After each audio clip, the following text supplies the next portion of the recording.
Hi everyone, কেমন আছো সবাই? আশা করছি সবাই খুব ভালো আছো। আমিও বেশ ভালো রয়েছি। আর আজকে দেখো সকাল সকাল বাড়িতে চলে এসেছি, বাবা নিয়ে এসেছে। তাহলে এসেই বাড়িতে খাওয়া দাওয়া শুরু করে দিয়েছি। আজকে একটা সুন্দর ব্লগ তোমাদের সাথে শেয়ার করব। প্রতিদিনই তো আমার কোনো স্পেশাল দিন বা ভালো লাগার দিন তোমাদের সাথে শেয়ার করি। আজকের দিনটা শুধু মার। কি ভাবছো আজকে মার জন্মদিন? আগে না, আজকে মার দুই বান্ধবী বহু বছর পর মার সাথে দেখা করতে আমাদের বাড়িতে এসেছে। তো এখানে দেখতে পাচ্ছ দুই বান্ধবী চলে এসেছে, আর এক বান্ধবী তার মেয়েকে নিয়েও এসেছে।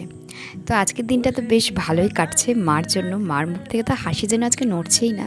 সত্যি তাই তো হয়, আমাদেরও যখন কোনো পুরনো বান্ধবীর সাথে দেখা হয়, তাও আবার এতগুলো বছর পর, তখন আর আনন্দের শেষ থাকে না। তো এদিকে রান্নার দায়িত্বটা ওই জন্য বলতে পারো পুরোপুরি আজকে আমিই নিয়েছি। মা শুধু আমাকে কেটে কুটে জোগাড় করে সব দিয়েছিল অবশ্য। তো এদিকে দেখতে পাচ্ছ মাটনটা আমি ভালো করে একদম রান্না করে নিয়েছি। আর এদিকে এখন অনেক গল্প গুজবের পর এখন হচ্ছে দুপুরের খাওয়া দাওয়ার পালা। তো আজকেও তো মেনুতে ছিল অনেক কিছুই। আমার মা তো রান্না করতে এমনিই ভালোবাসে আর সবাইকে খাওয়াতেও ভালোবাসে। তো আজকের দিনও ওই জন্য মা করে নিয়েছে বেগুন ভাজা, লাল শাক ভাজা, পেঁয়াজের ডাল ছিল, তারপরে দই কাতলা ছিল, আলু পটল চিংড়ি ছিল, যে মাটন, আর চাটনি ছিল।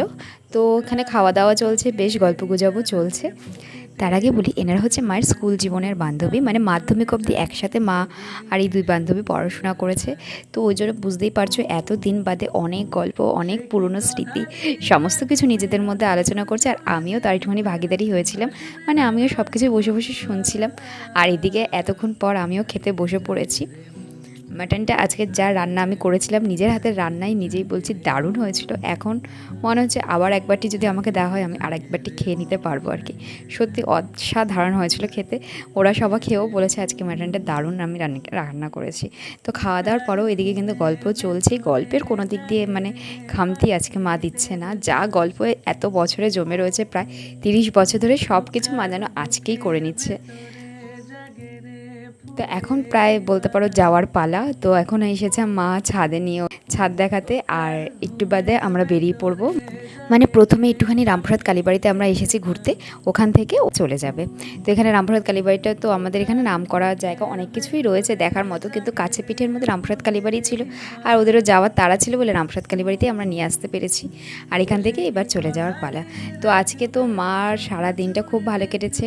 আর এখানে এখন চলে যাওয়ার পর আমি আর মা একটু এসেছিলাম গঙ্গার ঘাটে। তো দুজন মিলে একটু সময় কাটিয়ে ব্লগটাকে এন্ড করছি। আর খুব ভালো লাগার একটা দিনও কাটলো সবার সাথে, বেশ মজা করে কাটলো। আবার আশা করব খুব তাড়াতাড়ি সবার সাথে দেখা হবে। চলো আজকের ভিডিওটা কেমন লাগলো জানিও, টাটা।